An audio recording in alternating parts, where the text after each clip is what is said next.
Hello everyone, bringing you a video today looking at another pair of boots. Now this is another pair of Royal Navy issue boots. These are intended for firemen or firefighters as part of the protective clothing, which of course included the Fear Naught suit. These boots are quite heavy duty from that point of view. Interestingly, they do turn up in use by Royal Navy crew on the flight decks of Royal Navy carriers during the Falklands War. There are a few photographs that show these in use. Now quite why that was, I'm not sure, whether it was additional personnel and a lack of other appropriate footwear. It's not firefighting personnel on the flight deck who appear to have them.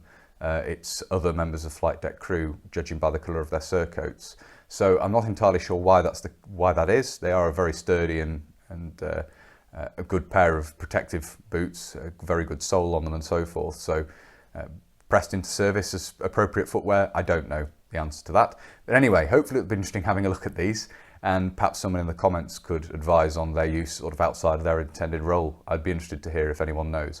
Without further ado, we'll get into the main part of the video now and have a look at these in some detail. So here they are, a decidedly chunky pair of boots, as you can see. They're a calf length high boot, sort of similar in height to German jack boots. You want to consider them in that light by way of comparison. Very, very chunky. You could easily wear these with multiple layers of thick socks inside, as you can see. A lot of room in there, big toe box at the front there, and a steel toe cap, of course, for protection. You can actually see the outline of that in the leather there.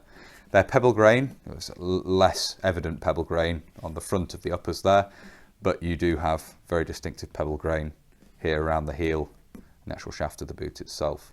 You can see the details of construction there. The seams, spin this round, you can see on the other side there. Obviously the left-hand boot is an exact mirror image of this. And then we do have a backstay coming up at the rear here from the heel, as you can see there. Feature of the design, to help pull them on and off, are these cotton tabs on each side, cotton loops, worsted tape sewn in that you can obviously get your hands through and fingers through and help pull the boots on. You can see the stitching for those at the side there where they're sewn on. Actually reinforced with leather on the inside as well. And the sizing, I'll just move this one out of the way a little bit. You see the sizing stamped in twice at the front there, size 10. As you can see, and these are lined. And additionally, they do have this. You can see smooth leather on the inside here. There's a lining to the cuff of the boot here. You've got the rough leather down below that. You can perhaps, if I get the light in there, you can see the seam. So you've got a smooth leather cuff around the top here, and then reverts to the rough side of the leather below that. So very hefty, they're heavy weight as well, they are very heavy. Ideal for the purposes of protection they're designed for, of course. And obviously you need good grip as well. So we have the Itzhide commando sole in use here. As you can see, screwed on and nailed on here as well, but screwed on using slot head screws there. You can see the details of that. You see the screws running around the edge there, where these have been attached. Obviously to a double leather sole, as you can see there. So very, very heavy duty construction, as you'd expect from a pair of boots like this. Not entirely sure when these were introduced. They were certainly, I'd imagine 1970s, if not a little bit earlier. They were certainly in use through until, I think, the 1990s. I'm not sure if they've been replaced with something newer now. But again, as I always say, if people can help with dates, that would be much appreciated.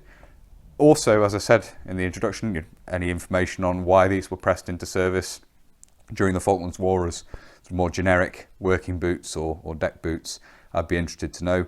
They certainly do turn up in photographs, so they're an interesting bit of kit to have from that point of view. And one day I may look at picking up one of the Fear Naught suits. They do turn up on the surplus market occasionally, the firefighting suits that the Royal Navy used, which these complement.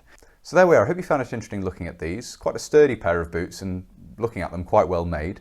Not a particularly long video looking at these, but hopefully enough to get an idea of the construction and so forth, the various details.